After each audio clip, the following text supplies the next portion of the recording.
So in this video, I'm going to explain and discuss the simple interest and compound interest. So for our learning objectives are to define simple interest and compound interest and to compute simple interest and compound interest. So let's start in basic terms of borrower and lender relationship.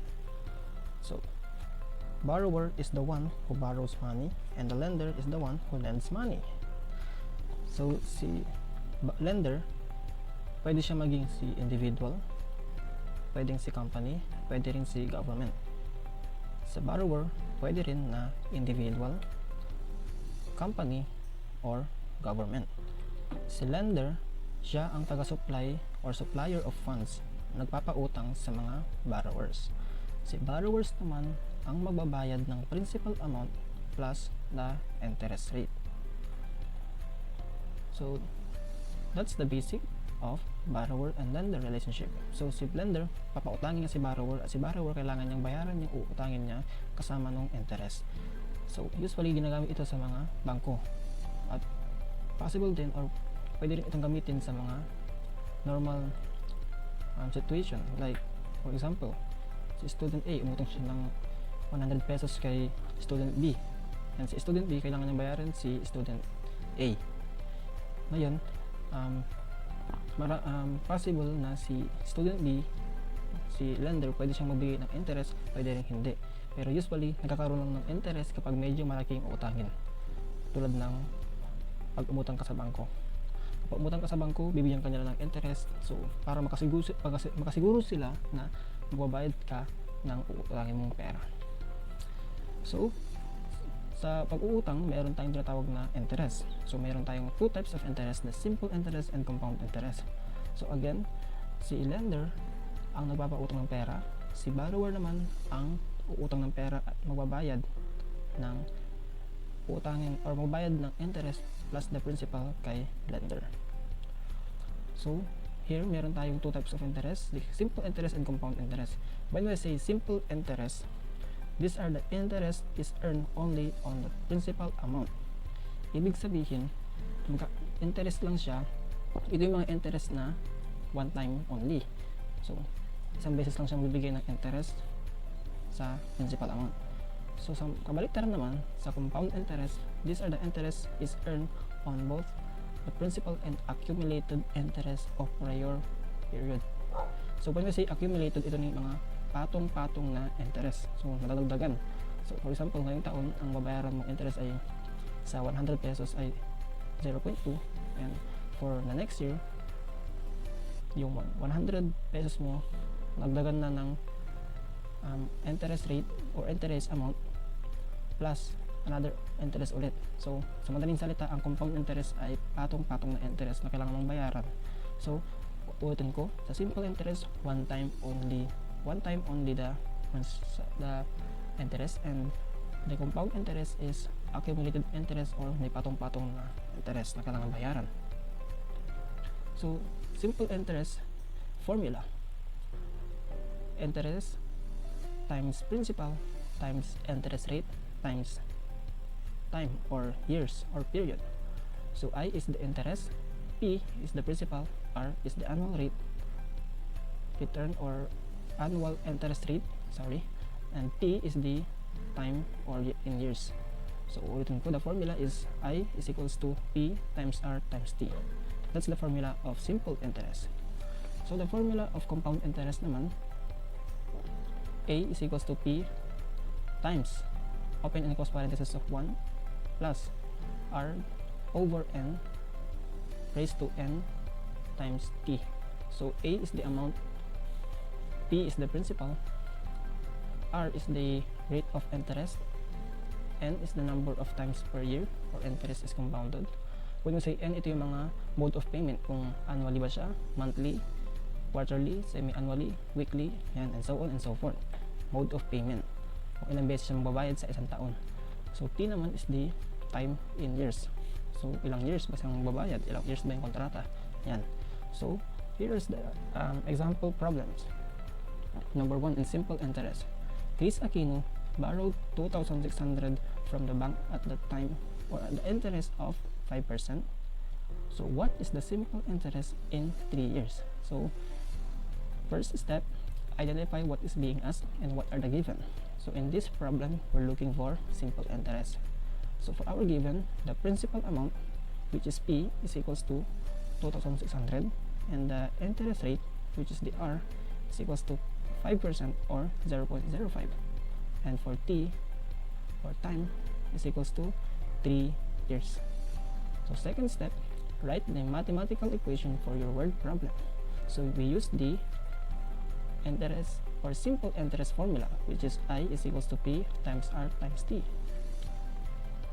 So after natin mailagay yung formula, ilalagay naman natin yung or isa-substitute natin yung value sa formula from the given. So P is 2,600, R is 0.05, and T is 3 years. So 2,600 times 0.05 or 5% times 3 is equals to 390. So therefore, the simple interest will pay is 390 pesos.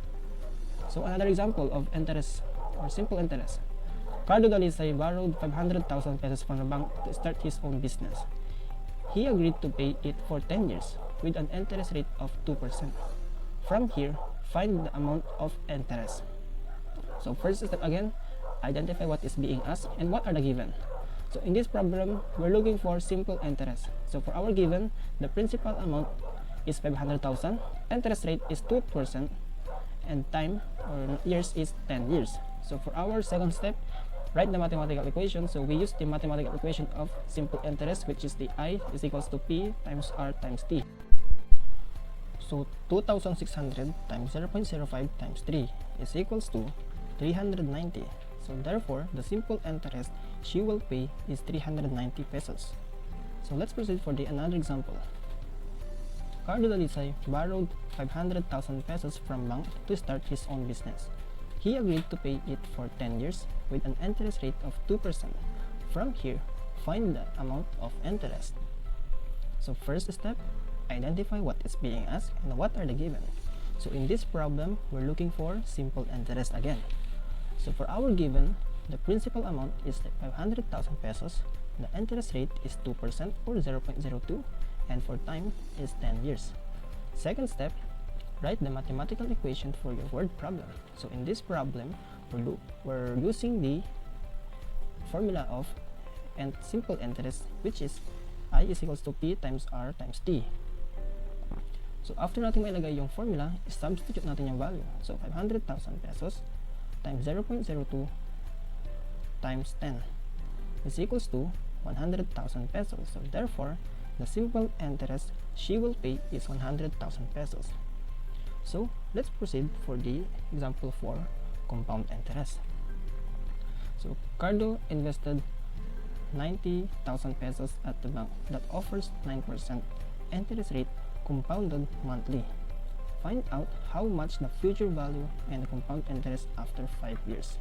So first step again, identify what is being asked and what are the given. So we're looking for compound interest. So for our given, the principal amount is 90,000, the interest rate is 9% or 0.09, and for our time is 10 years, and for the number of time per year, which is n is equals to 12 months. So again, n is the frequency mode of payment. So in this problem, monthly payment siya. So every month, magbayad siya ng 9% in 5 years. So sa second step, write the mathematical equation for your word problem. So we use the formula of compound interest, which is A is equals to P times 1 plus R over N times N or raised to N times T. So substitute natin yung given sa formula. So 90,000 times 1 plus 0.09 over 12 raised to 12 times 10. So ang lalabas dyan, 90,000 times 1 plus 0.0075 times or raised to 120. So after natin masolve yung exponent to the parenthesis, ang lalabas din ng sagot ay 90,000 times 2.4513570781. So napakahalaga na wag muna nating i-round off, but ilagay natin muna yung mga values para makuha natin yung exact amount. So ang lalabas din ng sagot ay 220,622.14. So therefore, the compound interest he will pay is 220,622.14. So another example, find the amount of interest of 12,000 for 6 years at 18% compound interest, which is quarterly. So in this problem, we're looking for compound interest again. So for our given, the principal amount is 12,000, the interest rate is 18% or 0.18, the time is 6 years, and the number of times per year or the mode of payment is quarterly, kaya 4 ang gamitin natin. So we use the mathematical equation or the formula of compound interest, which is A is equals to P times 1 plus R over N raised to N times T. So substitute natin yung value or the given, so 12,000 times 1 plus 0.18 over 4 raised to 4 times 6. So ang lalabas dyan ay 12,000 times 1 plus 0.045 raised to 24. So ang lalabas dyan ulit ay 12,000 times 2.876013834.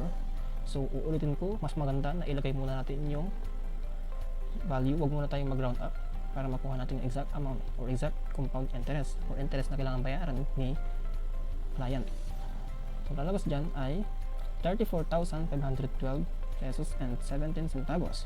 So therefore the compound interest he will pay is 34,512 pesos and 17 centavos. So ganyan lang kadaling isolve ang compound interest and simple interest, basta naka-follow ang instruction at yung mga given nakalagay ng maayos para hindi tayo malilito sa pag-solve ng problem. So I hope you understand the lessons and thank you for watching.